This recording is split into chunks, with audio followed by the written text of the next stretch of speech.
അച്ഛൻ മരിച്ചുപോയി 1947. നരേന്ദ്രമോദിയുടെ ഡേറ്റ് ഓഫ് ബർത്ത് 1950. ഫസ്റ്റ് അവന്റെ സ്വന്തം അച്ഛന് കണ്ടുപിടിക്കട്ടെ. ആ കോമഡി അല്ലേ? 3 വർഷം അമ്മ പ്രഗ്നന്റ് ഉണ്ടാവില്ലല്ലോ. തമ്പാക്കു ഇങ്ങനെ അടിക്കുന്ന തമ്പാക്കു ഉണ്ടല്ലേ, ഇങ്ങനെ കയറുന്ന ആ തമ്പാക്കു അടിച്ചിട്ട് ഹായ് ഫ്രണ്ട്. സെലിബ്രിറ്റി ആയി കഴിഞ്ഞാൽ എന്ത് തോന്നിയാസവും വിളിച്ച് പറയാവുന്നതാണ്. കുറെ ക്യാമറക്കാർ വരും, ക്യാമറയുടെ മുന്നിൽ എന്ത് തോന്നിയാസവും വിളിച്ച് പറയാവുന്നുള്ള ഇവരുടെ ഭാവം. അതുകൊണ്ടല്ലേ ഇത്രയും തോന്നിയാസം അവർ വിളിച്ച് പറഞ്ഞത്. സ്വന്തം അച്ഛനെ അമ്മയും പറയുമ്പോൾ ഈ ഒരു സാധാരണ ജനം അടങ്ങിയിരിക്കും, സാധാരണക്കാരനായോ നമ്മൾ അടങ്ങിയിരിക്കും. സ്വന്തം അച്ഛനില്ല, അമ്മ ഇങ്ങനെ ഉണ്ടായതാ മോനെ എന്നൊക്കെ ആരെങ്കിലും നമ്മുടെ മുഖത്ത് നോക്കി പറയുമ്പം ഇത്രയും മീഡിയയുടെ മുന്നിൽ വന്നിട്ട് ഇന്ത്യൻ പ്രധാനമന്ത്രിയെ പറ്റി ഇത്രയും മോശമായിട്ട് പറയുന്ന ഇവനെ അല്ലെ ഇവനാണോ ഇവളാണെന്ന് പോലും ഐഡന്റിറ്റി ഇല്ലാത്ത ഇവരെ എന്താണ് പറയേണ്ടത്?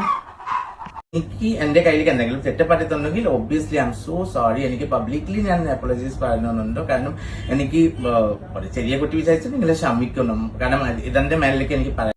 ഇത്രയും പറഞ്ഞ് അവൾ ഒപ്പിച്ചിട്ട് ഇപ്പൊ പറയുന്ന മാപ്പ് തരണം, ഞാൻ കൊച്ചുകുട്ടികളോട് നിങ്ങൾ ക്ഷമിക്കില്ലേ അന്ന് പറഞ്ഞോട്ട് എന്നോട് ക്ഷമിക്കാം എന്ന് വെച്ചാൽ ഇവിടെ ഇല്ലാക്കുഞ്ഞല്ലേ ഇപ്പൊ അങ്ങോട്ട് പറഞ്ഞു വീണതേ ഉള്ളൂ. തോന്നിയാസം പറഞ്ഞിട്ട് അവള് കൊച്ചു കുഞ്ഞല്ല.